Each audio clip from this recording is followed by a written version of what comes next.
이 호칭이 조국 씨가 되지 않겠냐, 뭐 이런 얘기가 나왔습니다. 이제 조국 전 장관의 검찰 소환 조사가 임박했다, 뭐 이런 뉴스가 전해지고 있고요. 그럼 검찰이 조 장관 불러서 뭐라고 이렇게 불러야 될 거 아니겠어요?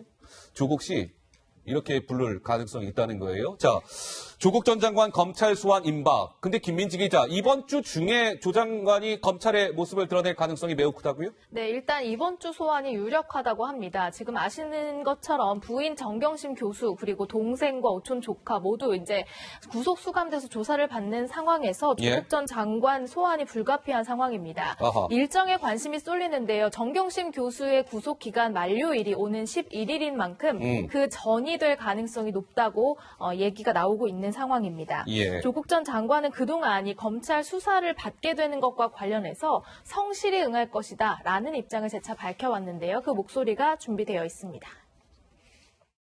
인사청문회를 앞두고 검찰 수사가 개시되어서 좀 당황스럽습니다. 그렇지만 저희 가족들은 검찰 수사에 성실히 응할 것입니다. 검찰 수사에 관련해서는 일체 말씀드릴 수 없음은 여러 번 양해를 구한 바 있습니다. 제 가족은 앞으로도 검찰 수사에 성실히 응할 것입니다. 자, 검찰로서는 정 교수 구속기간 만료일이 다음 주 월요일 11일입니다. 그 전에 조 전 장관을 조사해야 정 교수 기소와 함께 수사를 마무리하는 수순에 접어들 수가 있습니다. 뭐 이런 얘기가 나왔는데요. 한번 이 캘린더로 한번 보시면 이번 주가 이제 4일이죠. 오늘이 한 주를 시작하는 월요일. 그러니까 이번 주 월화 수목금 평일을 포함해서 이번 주 주말 토요일 9일, 일요일 10일 요것까지 포함해서 이번 주 중에 언젠가 조 전 장관이 소환 조사를 받지 않겠느냐. 조 부장도 비슷한 생각이십니까? 저렇게 관측하세요? 그럴 수밖에 없죠. 그럴 수밖에 없다. 네. 자, 우선요. 이번 주가 소환이 유력하다. 이렇게밖에 관측을 할 수가 없어요. 왜냐? 조금 전에 김민지 기자가 잘 설명을 해줬는데 정경심 교수의 구속 기소 만료일이 다음 주 월요일입니다. 11일. 그러면 그 전까지는 불러서 지금까지 조사한 것과 일종의 배질이 필요한 거죠. 예. 그러니까 서울대 인턴 증명서 같은 학력 위조 사건이라든지 사모펀드, 웅동학원 이 세 가지 의혹에 대해서 조국 전 장관이 얼마만큼 알고 있었고 얼마만큼 관여했는지 이게 이번 수사의 핵심이거든요. 그렇군요. 자, 원론적으로 다음 주 월요일인 정경심 교수가 구속 기소된 뒤에도 부를 수는 있어요. 그런데 이 경우에는 검찰의 전략이 노출될 가능성이 높습니다. 전략 노출될 가능성이 있다. 왜냐하면요.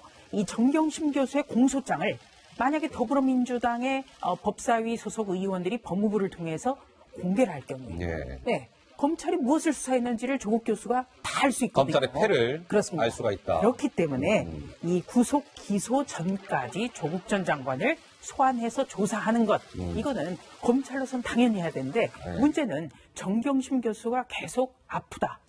눈이 아프다. 몸이 아프다. 이러면서 검찰 조사에 응하지 않고 있기 때문에 지금 계속 늦어지는 겁니다. 정 의원님.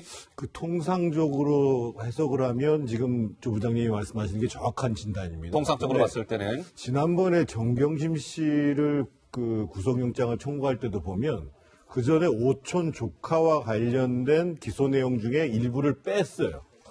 그래서 저는 이제 지금 새로운 내관이 지금 조국 전 장관 앞에 지금 놓여져 있는 거거든요. 조 전 장관 앞에 새로운 내관이 존재한다. 그 내관이 뭡니까? 오늘 지금 검찰이 그 유재수 전 그 부산 부시장, 경제부시장과 관련해 가지고 오늘 금융위원회를 압수수색을 했습니다. 금융위원회를 압수했습니까? 이게 왜 문제가 되냐면 유재수 전 부시장이 금융위원회의 금융정책국장을 할 때에 여러 가지 개인적인 비리로 인해 가지고 청와대 민정수석실 밑에 있는 특감반이 감찰을 했는데 그때 감찰을 진행하던 이인걸 특감반장이 특감반원들한테 와가지고 위에 지시니까 이제 감찰하지 말아라 해가지고 굉장히 화를 내면서 얘기를 했다는 거예요.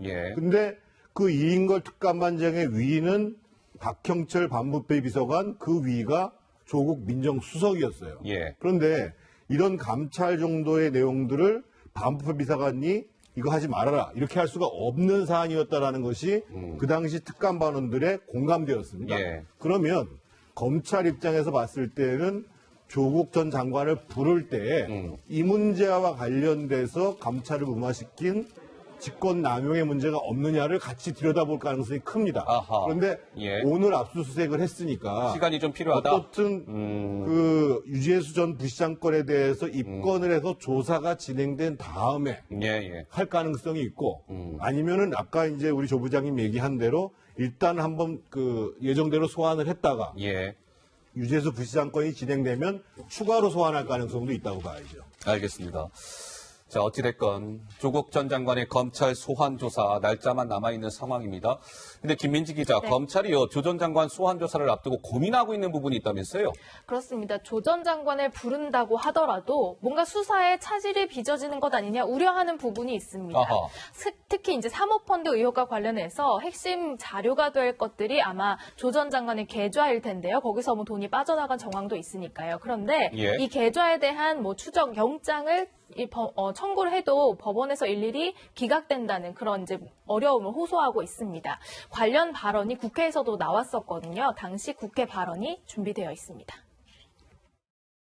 법원의 반대로 조 장관 부부의 휴대폰 압수와 계좌 추적도 하지 못하고 있으며 법원이 조국 수사에 제동을 걸고 있다고 보고 있습니다.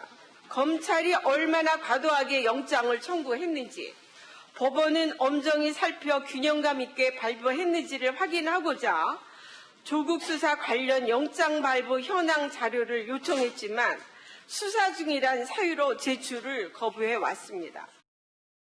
그러니까 이제 검찰이 조 전 장관에 대해서 탄탄하게 수사를 하기 위해서는 휴대전화라든지 계좌 추적 영장이 발부가 돼서 그걸 좀 들여다봐야 되는데 그렇지 못하고 있다는 거죠. 검찰 관계자가 한국일보에 이렇게 얘기했더군요. 개인사가 담긴 휴대폰은 오케이, 그렇다 쳐요. 그런데 말이죠.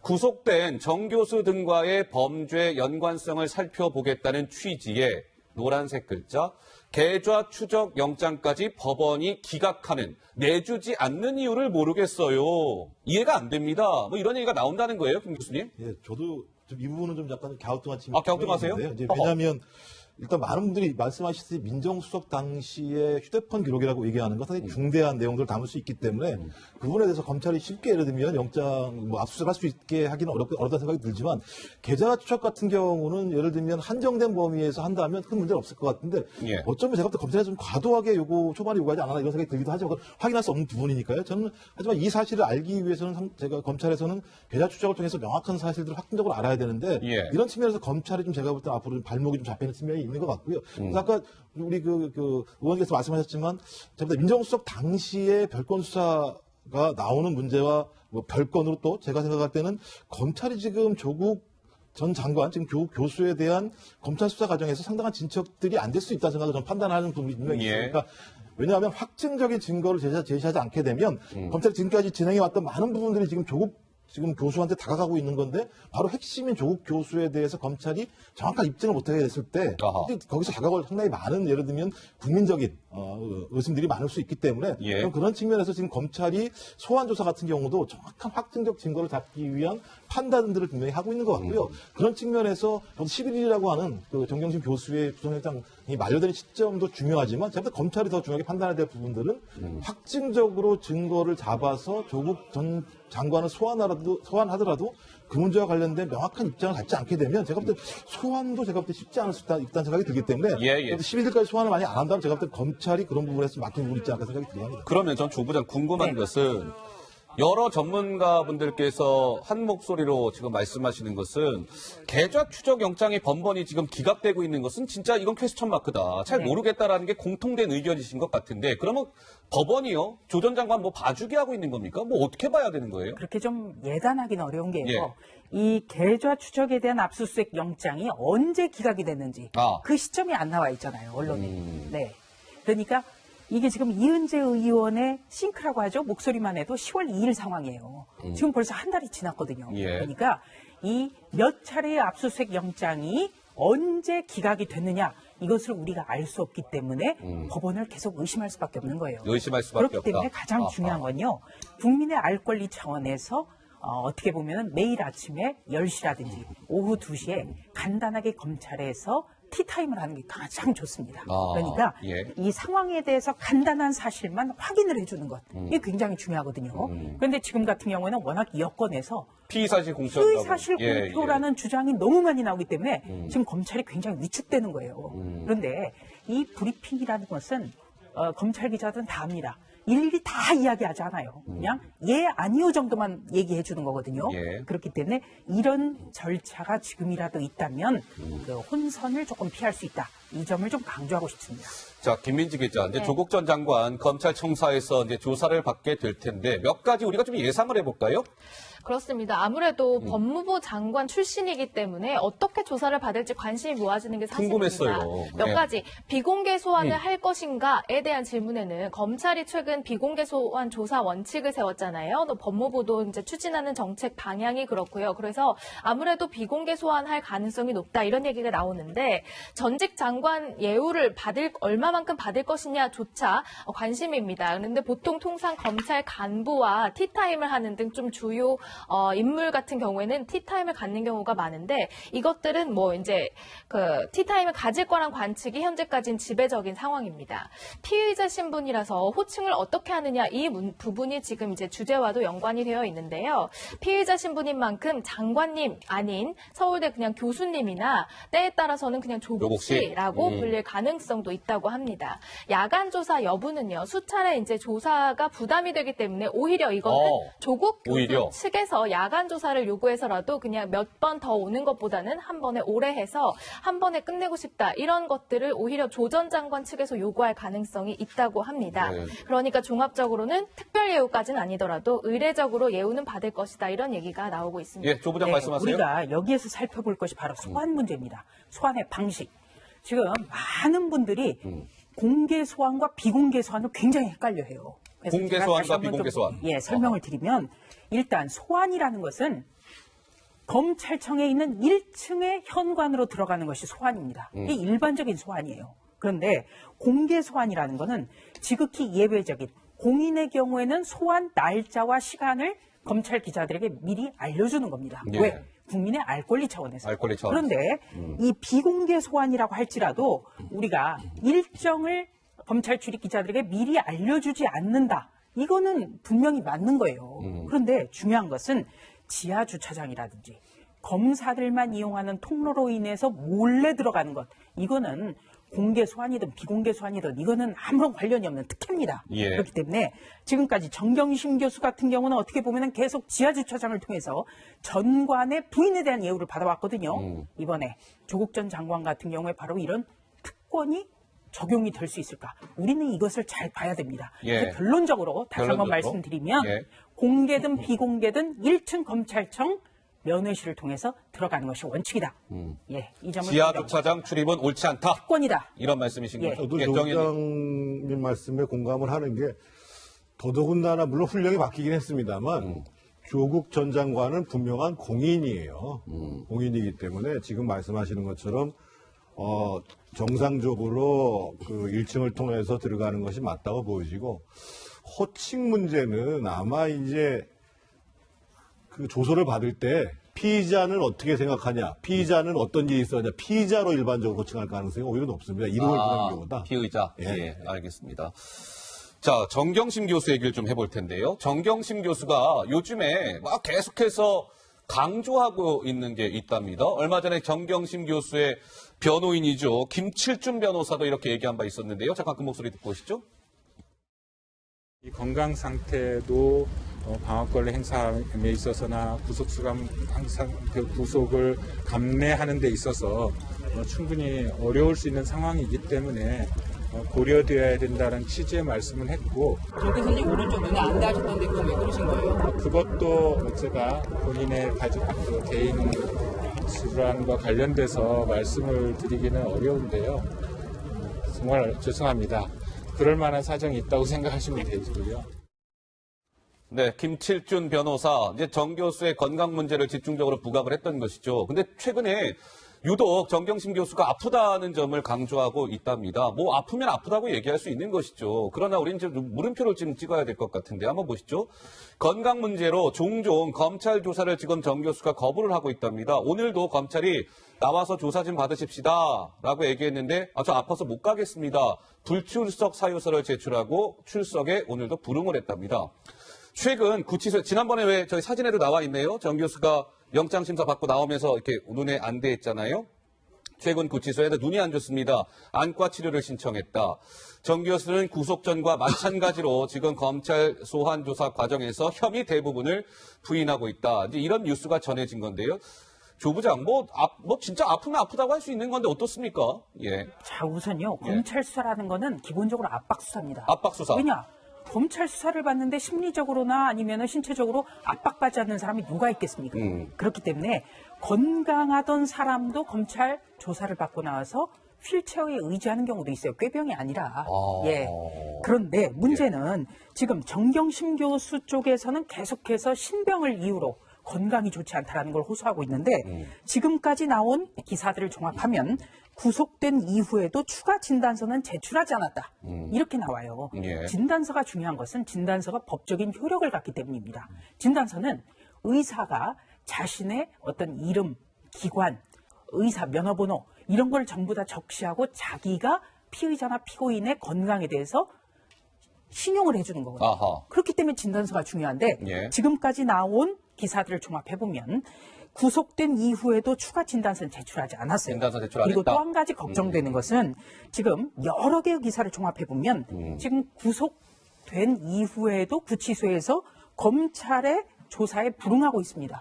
이거 특혜예요. 특혜다. 네, 왜냐하면 구치소에 있는 구속된 피의자의 경우에는 검사들이 얼마든지 추가적인 강제 구인영장을 발부받는 필요 없이 불러서 조사를 해요. 체포영장 발부 이런 예. 절차 필요 없이. 일단은 검찰청에 와야 돼요. 그리고 구속이 됐기 때문에. 와서 검사가 볼 때도 이거는 건강상의 문제가 심각하다고 하면 예. 이러이러한 이유로 검찰 조사를 받지 못했다고 하고 그 조사에 서명 날인을 해야 되는데 예. 지금 정경심 교수 같은 경우는 계속 구치소에서 검찰에 나오지 않고 있고 수사 도중에 중단을 요청하고 있고 이렇기 때문에 이거를 가만 놔두는 검찰이 어떻게 보면은 특혜를 주는 것 아니냐라는 논란이 나오고요. 또 한 가지 성실한 조사를 약속했지 않습니까? 성실하게 조국 전 장관이. 조사받겠습니다. 그러니까 조국 전 장관이 어떤 그 출석하기 전에 면회를 간다면 그 부인에게 국민적인 어떤 알 권리라든지 국민적인 의혹을 씻기 위해서라도 성실히 조사받아야 된다. 예. 이 점을 강조해야 될 것 같습니다. 자, 그러고 보니까요. 특별한 정경심 교수 아니냐 이런 얘기가 나올 법한 것 같습니다. 자, 보시면 구속 전에 왜 7차례 검찰 소환 조사를 정 교수가 받았는데 한 번도 예외 없이 아까 조 부장이 잠깐 언급을 주셨던가요? 조 전 장관 저렇게 출입하는지 한번 잘 봅시다 말씀 주셨는데 어쨌든 정 교수는 7차례 모두 지하 주차장으로 출입을 했죠. 건강 이유로 조사 중에 저 아파서 못 받겠어요. 귀가하는 경우도 있었습니다. 조서 이제 검찰 조사 다 받고 조서 열람하잖아요. 그 열람하는 시간이 지나치게 굉장히 많은 시간을 할애했다. 이 뉴스 접하신 바 있으시죠? 마지막 지금 짚어드린 대로 구속된 이후임에도 불구하고 정 교수는 아파요. 검찰 못 나가겠어요. 소환에 불응하고 있다는 것이죠. 시청자 여러분들께서도 판단해 주시고요. 자, 정경심 교수 측이 김민지 기자 무엇인가를 지금 추진하려고 하고 있다면서요? 네, 구속 적부심을 청구할지 말지 지금 검토하고 있는 것 같습니다. 구속 적부심. 구속이 합당한지 아닌지를 법원이 다시 판단하는 제도인 구속 적부심을 정경심 교수 측이 청구할 가능성이 제기된다 이런 얘기인데요. 아시다시피 정 교수 계속해서 건강 문제를 강조하고 있기 때문에 이런 얘기가 나오는 겁니다. 그런데 지난해를 살펴보면요. 구속 적부심 2,109명이 청구를 했는데 여기에 따라서 258명이 석방이 됐습니다. 그러니까 이제 석방률이 12.2%에 달하는데 정경심 교수는 과연 어떻게 할까 관심이 모아지는 상황입니다. 글쎄요. 정경심 교수 측에서는 구속 적부심을 청구하는 것을 검토하고 있다. 이게 사실 일전에도 한번 기사가 나왔는데 아직 청구했다라는 뉴스가 전해지지 않고 있고요. 만약에 청구를 하게 된다면 김 교수님, 정경심 교수 같은 경우는 지금의 상황으로 봤을 때 저 구속적부심이라는 게 받아들여질 가능성이 좀 얼마나 있습니까? 그러니까 저는 지금 저렇게 빨리 얘기하지 못하는 건 예. 가능성이 높지 않다고 좀 판단한 거 아니에요. 예. 왜냐하면 저는 정경심 교수 변호인사 측도 좀 잘 판단해야 된다는 생각이 들어요. 이 부분 관련해서는. 예. 왜냐하면 지금 보면 제가 볼 때는 이 정경심 교수가 조사를 최소화해서 11월 11일까지 가고 그다음에 공소장을 보고 이런 식의 나름대로 공정성과 무관한 예를 들면 전략적 판단을 하고 있는 것 같은데 네. 저는 그거 하나의 방식이 있는 거고 또 하나는 여기 마치 구속적부심 신청을 해가지고 석방을 해서 우리는 적어도 좀 석방된 상황에서 방어권을 가지고 예를 들면 하고 싶다. 또 하나는 뭐냐면 진짜 아프다. 좀 그걸 아프다고 얘기하면 본인이 소명해야 되고 증명해야 되는 부분이 분명히 있는 거죠. 근데 제일 큰 문제는 뭐냐면 일단 1차에서 그러니까 법원은 검찰의 손을 들어줬습니다. 예. 왜 이유가 뭐였냐면 대부분 모든 범죄가 소명이 됐고 그다음에 증거의 인멸에 우려가 있다는 내용이었어요. 근데 이번에도 마찬가지겠지만 다시 이번에 2차 라운드에서도 법원이 동일한 방식으로 적부심에 대해서 그것을 인정하지 않게 된다면 예. 두 번 다 검찰의 입장을 들어주게 되는 거예요. 그럼 그렇다면 앞으로 정경심 교수가 구속 적부심에 신청했음에도 불구하고 법원이 받아들이지 않고 있는 상황이라고 얘기한다면 정경심 교수가 얘기하고 있는 모든 사안에 대해서 소위 누가 믿을 수 있겠습니까? 그런 측면에서는 정경심 교수가 이걸 신청할 때는 적어도 나름대로 상당히 높다라는 판단을 쓰지 않게 됐을 때는 오히려 자기 스스로의 발등을 찍는 결정일 수 있기 때문에 예. 제가 볼 때는 저런 결정은 제가 볼 때는 하지 않는 게 오히려 더 낫다는 생각이 들어요. 하지 않는 게 낫다. 예, 그러니까 저게 효용성만 따진다면요. 알겠습니다. 예, 네, 교부장 저는 이제 말씀하세요. 구속 적부심에 대해서 간단히 좀 설명을 드리면요. 이 구속 영장이 영장 실질 심사를 통해서 발부되냐 기각되냐 이게 결정이 되지 않습니까? 그렇죠. 법원의 결정이거든요. 그런데 이 법원의 결정이 과연 맞았느냐 이거를 다시 한번 판단해 주는 심사해 거예요. 주세요, 다시 한번. 그것도 법원이. 예. 그러니까 영장 실질 심사로 구속된 피의자가 다시 한번 법원의 판단을 요구하는 것. 그런데 기소 전에 해야 돼요. 그러니까 다음 주 월요일 전에 해야 된다. 월요일 전에 해야 된다. 네. 아하. 그렇기 때문에 시간이 얼마 남지 않았고 또 한 가지는 이 구속적부심을 청구하는 조건은 사정 변경이 있어야 돼요. 사정 변경이라는 게 네, 뭡니까? 그러니까 가령 예. 뭐 신체적으로 아주 건강이 좋지 않다. 위중하다거나. 그러면 추가 진단서를 낸다든가 예. 아니면은 뭐 피해자와의 합의가 됐다라든가 예. 이런 사정 변경이 있어야 됩니다. 음. 그리고 또 한 가지는 법원이 만약에 구속 적부심에서 그 피해자의 주장을 받아들일 경우에 그러면 법원의 판단이 이건 뭐냐. 언제는 구속했다가 또 언제는 또 풀어주고 아하. 이렇기 때문에 법원으로서도 이 구속 적부심을 받아들여야 하느냐 여기에 대해서 굉장히 고민이 클 겁니다. 알겠습니다. 자, 그럴 가능성이 더 예. 큽니다. 적부심보다도 일단 기소가 되면 사건이 배당이 되거든요. 예, 예. 그래서 이제 재판부의 성향을 보고 오히려 보석을 신청하는 게 낫지 않겠냐라고 판단할 수도 있거든요. 아하. 그래서 적부심은 아마 상당히 신중을 기할 겁니다. 알겠습니다. 자, 조국 전 장관의 그 방배동 자택 앞이 김민지 기자 요즘에 계속 좀 시끄럽다는데 왜 그렇습니까? 네, 조국 전 장관 사태가 장기화하면서 관련된 의혹들은 끊임없이 또 나오는 상황입니다. 이게 뭐예요? 조국 전 장관의 입장을 듣기 위해서 여전히 취재진들이 자택 앞에 몰려들고 있지만 언젠가부터 조국 전 장관 수호대를 자처하는 사람들이 나와서 이런 취재들을 방해하고 있다 이런 얘기입니다. 정경심 교수가 구속된 다음 날부터 이런 사람들이 등장을 했는데요. 뭐 20대에서 40대 여성들과 30대 남성 등 한 10명 안팎의 사람들이 이곳에 와서 아침부터 이제 기자들이 취재 활동을 하는 그것부터 밤에 철수할 때까지 계속해서 그 옆에 이 두세 명씩 교대해가면서 옆을 지킨다는 겁니다.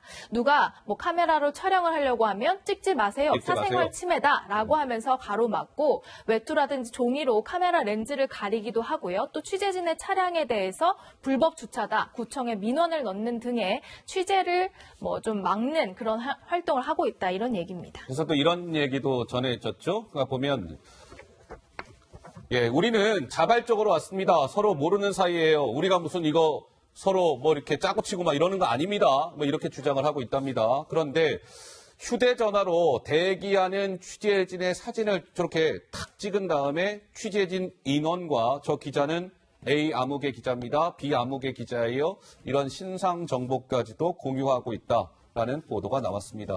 글쎄요. 예, 뭐 그렇게 바람직해 보이진 않습니다. 그렇죠?